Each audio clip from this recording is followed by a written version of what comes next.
नमस्ते दोस्तों, कैसे हैं आप सब। तो आप लोगों की परीक्षा की तैयारी जो है बहुत अच्छे से चल रही होगी, ऐसा मैं उम्मीद करता हूं। बीपीएससी टीआरई एग्ज़ाम्स की तो काफ़ी कम दिन बचे हैं आप लोगों को एग्ज़ाम्स में। तो ऐसे में मैं एक रिवीजन क्लासेज का सीरीज मैं लेकर आया हूं आप लोगों के लिए, जो कि प्रीवियस ईयर क्वेश्चन का मैं एनालिसिस कर दूंगा, कहाँ से कितने सवाल आ रहे हैं।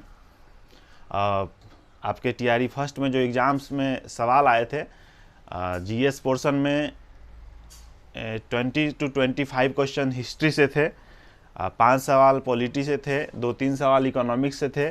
आपका सबसे ज़्यादा जो सवाल था 30 से 32 सवाल वो साइंस से था। और वर्ल्ड ज्योग्राफी से जो आपका 10 सवाल था, इंडियन ज्योग्राफी से 5 से 6 सवाल था, बिहार स्पेशल से 3 से 4 सवाल था, और करेंट अफेयर्स का आपका लगभग 5 सवाल था। मैथ से 20 और रीजनिंग से 10 सवाल था। तो इस तरह से आप लोग प्रीवियस ईयर क्वेश्चन के थ्रू एनालिसिस करके तैयारी शुरू कीजिए। तैयारी तो आप लोग कर ही रहे होंगे, रिवीजन का समय है। अब जो तैयारी आप लोगों ने कर लिया है ठीक है, नहीं किया है वो अभी थोड़ा 15-20 दिन का जो भी समय है लग जाए और अच्छे से तैयारी करें। सेक्शन वाइज जितना समय, जितना क्वेश्चन जिस सेक्शन से पूछा गया उसके हिसाब से सभी सेक्शन पे टाइम डिवाइड करके टाइम दें और अच्छे से तैयारी करें। तो चलिए प्रीवियस ईयर क्वेश्चन एनालिसिस हम लोग करते हैं। पहला सवाल है, 1938 में किसकी अध्यक्षता में राष्ट्रीय योजना समिति की स्थापना की गई थी। इसमें ऑप्शन था सुभाष चंद्र बोस, डॉक्टर राजेंद्र प्रसाद, जवाहरलाल नेहरू और उपयुक्त में से कोई नहीं। तो 1938 में जवाहरलाल नेहरू की अध्यक्षता में योजना समिति की स्थापना की गई थी। पूछते हैं किसकी अध्यक्षता में, तो जवाहरलाल नेहरू की अध्यक्षता में योजना समिति की स्थापना की गई थी। राष्ट्रीय योजना समिति का गठन जो है सुभाष चंद्र बोस द्वारा 1938 में भारतीय राष्ट्रीय कांग्रेस के हरिपुरा अधिवेशन की अध्यक्षता के बाद देश की आर्थिक समस्याओं से संबंधित सभी पहलुओं का अध्ययन करते हुए किया गया था। इस समिति के अध्यक्ष जवाहरलाल नेहरू को बनाया गया था। भारत में आर्थिक नियोजन की पहली रूपरेखा जो का प्रस्ताव जो है 1934 में विश्वेश्वरैया द्वारा लिखित प्लान्ड इकोनॉमिक ऑफ इंडिया नाम पुस्तक में दिया गया है। यह योजना 10 वर्ष की थी। दूसरे सवाल पे आते हैं, Mahatma Gandhi and Bihar some reminiscences पुस्तक के लेखक कौन थे। ऑप्शन था डॉक्टर राजेंद्र प्रसाद, जीवत राम भगवान दास कृपलानी, सैयद अली जहीर, उपयुक्त में से एक से अधिक और उपयुक्त में से कोई नहीं। तो इसका आंसर होगा महात्मा गांधी एंड बिहार सम रेमिनेसेंस पुस्तक के लेखक डॉक्टर राजेंद्र प्रसाद थे। महात्मा गांधी एंड बिहार सम रेमिनेसेंस पुस्तक कब लिखी गई थी, तो 1949 में लिखी गई थी राजेंद्र प्रसाद द्वारा।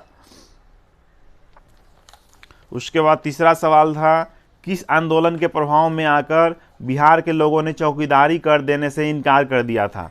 तो ये ऑप्शन था सविनय अवज्ञा आंदोलन, असहयोग आंदोलन, भारत छोड़ो आंदोलन, उपयुक्त में से एक से अधिक और उपयुक्त में से कोई नहीं। तो इसका जो आंसर होगा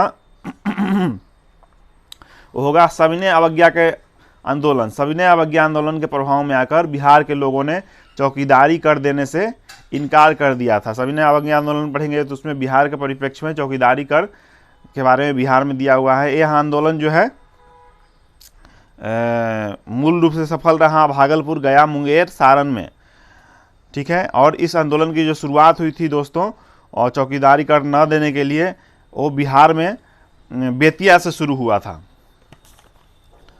उसके बाद अगला सवाल है, वह महिला स्वतंत्रता सेनानी कौन थी जो स्वतंत्रता आंदोलन की वयोवृद्ध महिला के रूप में विख्यात थी। तो इसके ऑप्शंस थे गुलाब कौर, बिश्री देवी शाह, अरुणा आसिफ अली, उपयुक्त में से एक से अधिक और उपयुक्त में से कोई नहीं। तो इसका जो आंसर होगा वो वयोवृद्ध महिला के रूप में अरुणा आसिफ अली विख्यात थी। वयोवृद्ध महिला के रूप में स्वतंत्रता आंदोलन में अरुणा आसिफ अली प्रचलित थी। किस स्थान पर बीजी तिलक, बाल गंगाधर तिलक ने होम रूल लीग की स्थापना 1916 में की थी। तो दोस्तों होम रूल लीग के बारे में जब भी पूछा जाता है तो दो नाम आता है, बाल गंगाधर तिलक और एनी बेसेंट। तो दोनों के बारे में पढ़ना है। होम रूल लीग जब आप पढ़ेंगे तो बाल गंगाधर तिलक कहाँ से शुरू किए थे होम रूल लीग, तो ये ऑप्शन था बम्बई, पूना, नागपुर, उपयुक्त में से एक से अधिक और कोई नहीं, उनमें से कोई नहीं। तो इसका आंसर होगा